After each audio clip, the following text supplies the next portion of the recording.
My name is Elizabeth Hartman. This is Assignment Learning Activity 3 for class SPCE 610, Section 807, and it is the spring semester of 2025.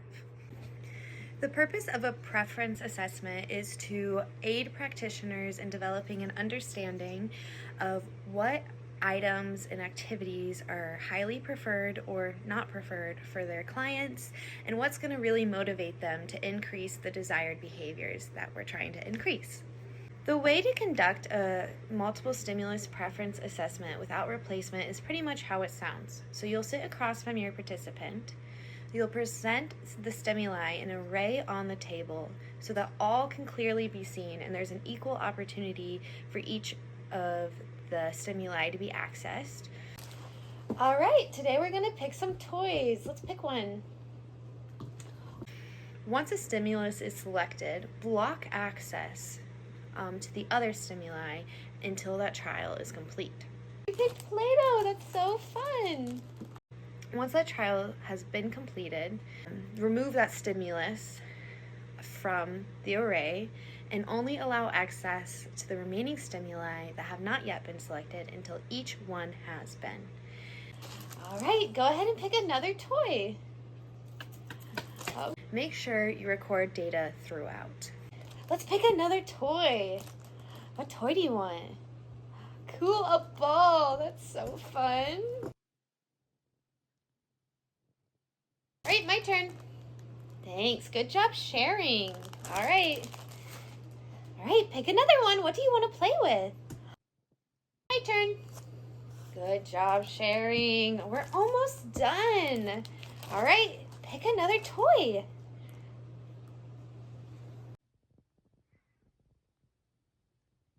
That was so fun. Okay, my turn. All right, it looks like you have one left. Go ahead and take your toy. So fun. Good job. Now it's your turn to play. What do you want to do? It's important when you're conducting your preference assessments to collect data on the information that you get. Here I have the data sheet that I used to conduct my preference assessment before I filled it out. So, at the top, you can list every single thing that you had as an option for your participant. You can conduct a preference assessment 4 times through this data sheet.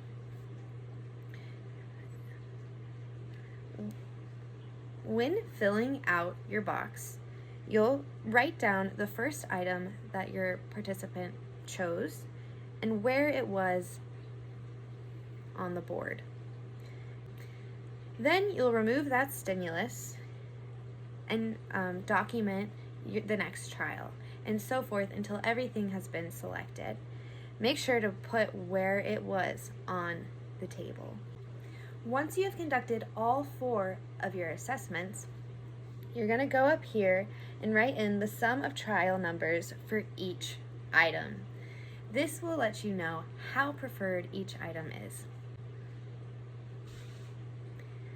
At the bottom here, you're able to write out the highest preferred items, which is the lowest number that you get at the top, versus moderately preferred versus the lowest preferred. So the higher the number it is, that means it was more on 7, 6, 5, meaning it was less preferred. So the more preferred, the lower the number.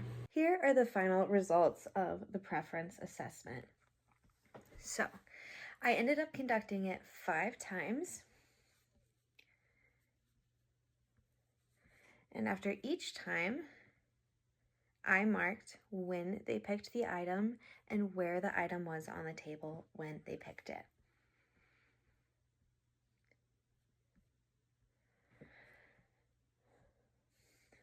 The results were: item A, Play-Doh, had a sum of 8. Item B, a Slinky, was a sum of 8.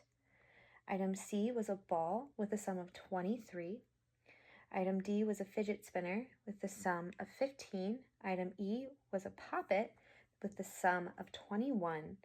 And item F was a squishy with the sum of 30. Down here, finally, you want to write out what had the highest preferred items, what were the moderately preferred items, and what were the lowest preferred items. So Play-Doh and the Slinky were tied for 8, and the lowest preferred was the Squishy with a sum of 30. So the higher the number, the less preferred it is because it means it's lower down on the list. The other lowest preferred was a ball, which if you remember, the ball had a sum of 23. So quite a big difference from 23 to 30. The moderately preferred items were a poppet with the sum of 21 and a fidget spinner with the sum of 15. Another decent size gap.